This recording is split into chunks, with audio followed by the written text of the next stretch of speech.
Sy mense, is ek nou terug om julle nog 'n stukkie van my lewensondervinding te vertel. My storie wat ek deur die laaste 12 jaar bymekaar gekrap het.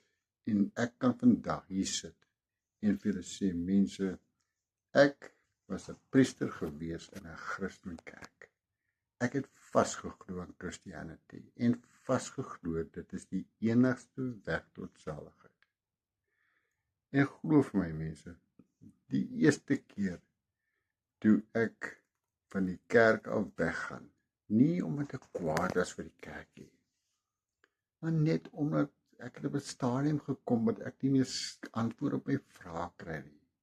Ek het op 'n stadium gekom wat belerings is net 'n klomp Bybeltekste, die een op die ander, waar ek nie meer voeding vir my siel kry nie. En ons sê, okay, dan is tyd om aan te beweeg. Op my pad het ek spirituality ontdek en gedink dit is 'n klomp nonsens en hulle het geen idee waaraan hulle glo nie. Tot eendag sit ek met iemand wat spiritual is, 'n vroumens. En ek dog, ag, hierdie vrou gaan ek sommer maklik getuig. Ek ken haar in die Bybel goed, ek het hom 30 jaar geleer.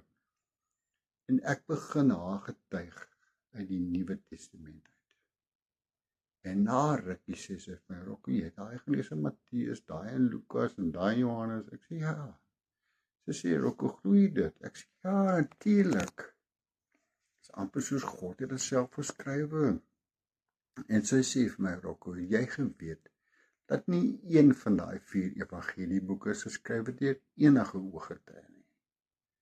Ek het amper van my stoel afgeval. Ek sê, ag, my nonsens praat nie. En daai aand toe ek huis toe gaan, kon ek nie wag om te gaan soek en te vind dat sy is toe al die tyd reg gewees. En vandag wil ek praat oor die 4 evangelieboeke wat ek as 'n priester aan lede verkoop het as die waarheid. En ek sien selfs julle vandag praat daaroor asof God dit self geskryf het.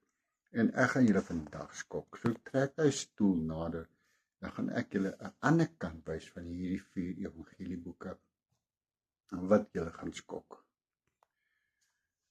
Die meeste van die mense glo vas dat hierdie 4 evangelieboeke is geskrywe deur ooggetuienisse. Verslaaf van Jesus se lewe. En mense, glo vir my, ek het dit ook so geglo. Maar wat ek vir jou sê, niemand weet wie dit geskryf het nie. Soos in niemand. Daar's geen bewyse wat jy sê daai en op daai en op daai het dit geskryf nie. Is dit skokkend nie? En ons glo almal dat dit is deur ooggetuie geskrywe. Nou kom ons kyk na feite. En ek dink julle gaan net 'n bietjie vassit hierso. Die 4 evangelieboeke wat ons ken, Matteus, Markus, Lukas, Johannes. Markus is eintlik die eerste boek, nie Matteus nie. En hierdie 4 evangelieboeke kry ons sommer vroeg in ons Nuwe Testament.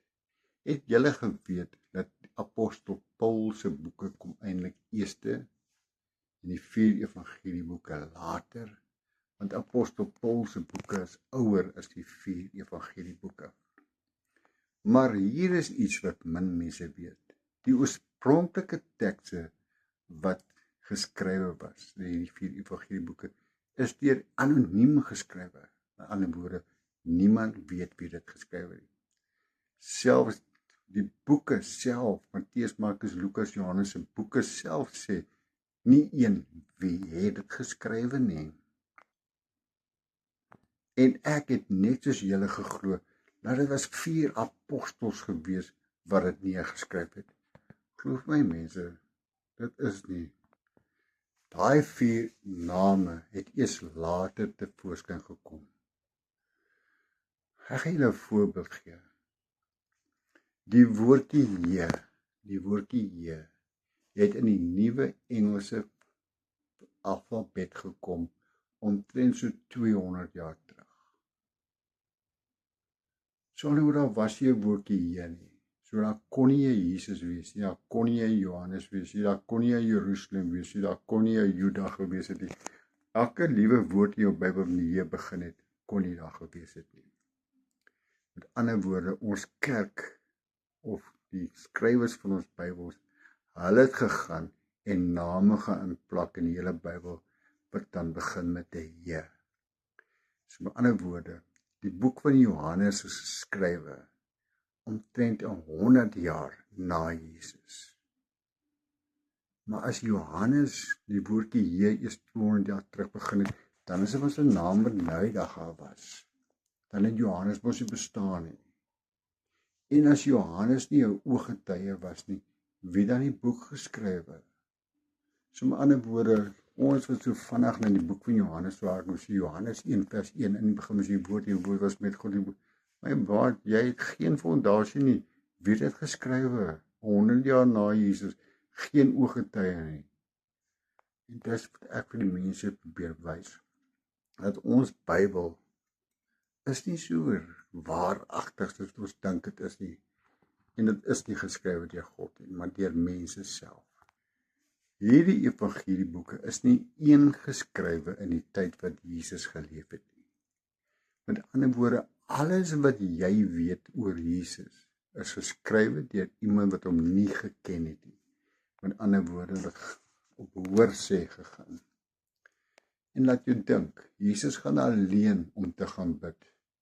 En skielik gaan skrywe iemand sy hele gebed in detail neer. Jesus gaan alleen saam met die duiwel in die woestyn in. En skielik gaan skrywe iemand die hele storieetjie neer. En die eerste keer wat enige iets oor Jesus neergeskryf was tussen 40 en 70 jaar na hy dood is. Met ander woorde, dit is alles hoorsê. Baie van die goed het hy nie eens gesê nie. So met ander woorde, die storieetjies wat ons hoor van Jesus is mondsês wat maar gegaan het van die een mondelingsoordrag na die ander mondelingsoordrag. En onthou jy die storieetjie van die telefoontjie? Elke ou wat die storieetjie hoor, sit ietsie by of vat ietsie weg. Daarom kan jy nie dit aanvaar en sê Jesus het so gesê of Jesus het dit gedoen of Jesus. Jy kan nie, want dit is 40 jaar na hy dood is, het hierdie storieetjies op papier gekom. Want daar was geen opnames, geen video's, geen notas, niks, absoluut niks oor Jesus nie. En dan die tweede ding van hierdie 4 evangelieboeke. As die 4 evangelieboeke so perfek getuienisse is, hoekom verskil hulle van mekaar? Wie eers by die graf gekom? Gaan kyk daarso. Wat presies het hulle gesien? Hoe het die gebeure presies plaasgevind? Gaan sit die 4 evangelieboeke langs mekaar en sien hulle almal verskil. Elke evangelieboek gee 'n ander weergawe.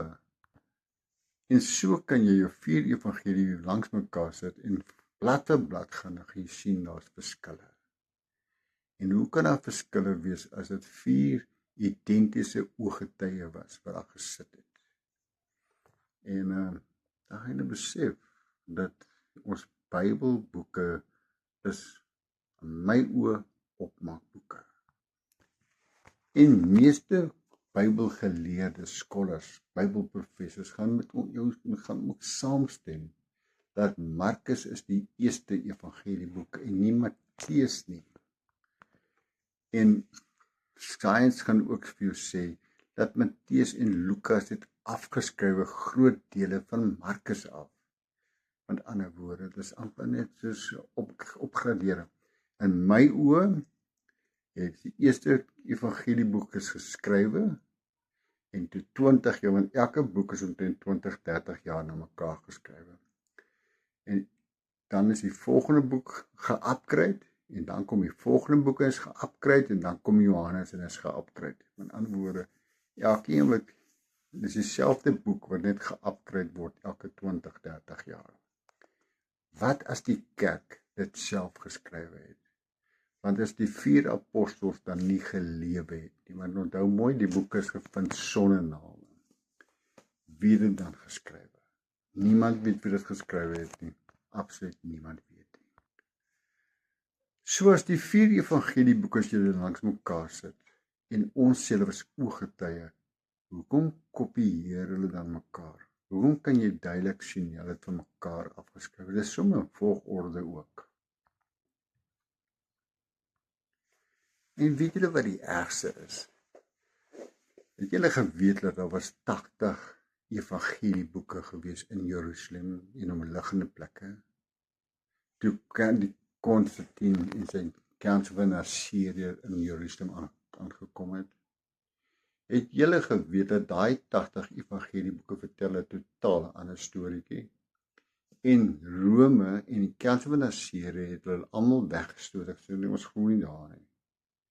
En skielik kom hierdie 4 evangelieboeke, Matteus, Markus, Lukas en Johannes, te voorskyn uit Rome uit. Is dit nie 'n rooi vlaggie nie? En raai wat? Hulle is in Hooggrieks geskrywe. Waar het julle gehoor die apostels is Rome toe om boeke te gaan skrywe? En hoekom skryf hulle nie al 4 die boeke dieselfde tyd nie? Hoekom skryf hulle elke 30 jaar? Jy skryf nou, dan 30 jaar later skryf jy, en nou nog 20 jaar later skryf jy, en dan nog 20, maar ons is sin nie, ne? So dis om sê ek glo dat die kerk self daai boeke geskryf het, en gesien ook daar's foute, kom ons upgrade die boeke, nou sal weer 20 jaar ook daar's foute, upgrade die boeke, en so kan julle, as jy dit so volg, kan julle sien, dit is eintlik wat gebeur het. En dan ietsie wat julle nie weet nie, daar is baie geskriftes oor Josua, buite jou Bybel, wat die kerk en die Bybeldrukkers nie gehad het, julle moes weet nie. Die bietjie wat ons het oor Jesus in jou boeke, is al wat daar is. Buite jou Bybel is daar geen ander boeke oor Jesus nie, maar baie oor Josua self. So die kerk het besluit om daai 4 evangelieboeke waarin baie storieetjies van Josua is, te verwerp en eerder hulle eie boeke te skryf. En daai boeke is wat ons vandag verkoop as die waarheid. In ander woorde, is geskryf deur geen ooggetuie nie, is geskryf 20, 30 jaar uitmekaar uit, is geskryf deur geen apostel nie, en is geskryf in Hooggrieks. Alles rooi liggies uit Rome uit. Hoekom sou Rome 80 evangelieboeke verwerp? Het julle geweet dat vanuit 80, 79 van daai evangelieboeke praat niks oor 'n kruisiging nie. Jesus se broers praat niks oor 'n kruisiging nie. Jesus se Maria Magdalena praat niks oor 'n kruisiging nie. Thomas sê die kruisiging het nie gebeur nie. Sien julle hoe Rome ons Bybel so verander dat ek nie met glo in 'n ding wat nie gebeur het nie. So mense, ek sê nie vir jou wat om te glo en wat om nie te glo nie. As jy wil glo dat die 4 evangelieboeke is regtig daarso geskryf deur regte apostels, glo dit. Maar jou probleem wat jy het, jy kan niks, absoluut niks bewys nie. En dit is die hartseer. Want nou getuig jy en jy probeer mense oortuig met boeke wat geen fondasie het nie. En as jou geloof op waarheid gebou is, hoekom sal jy dan onwaarheid aan mense bring, asof dit waarheid is? So mense, ek is eerlik as ek dit vir julle sê, ek is nie daar om Christianity aan te val nie. Ek is net daar om die dinge wat onwaar is, reg te maak en vir julle te bring. Want die goed wat ek weet, dit is wat ons scholars ook weet. Ek sê nie ek is reg met alles nie, maar ek glo ek is so 90% reg met wat ek bring. Want ek het regtig 12 jaar van my lewe gespandeer om seker te maak wat ek vir julle bring het waarheid in. En ek kan met oortuiging vir julle sê dat die 4 evangelieboeke het geen fondasie. En weet julle wat die ergste is? Daar is nie een hardkopie van die 4 evangelieboeke nie. Almal is koppies van koppies. Nou ja, mense, dankie dat julle na my luister en mag julle 'n pragtige aand hê. Groete.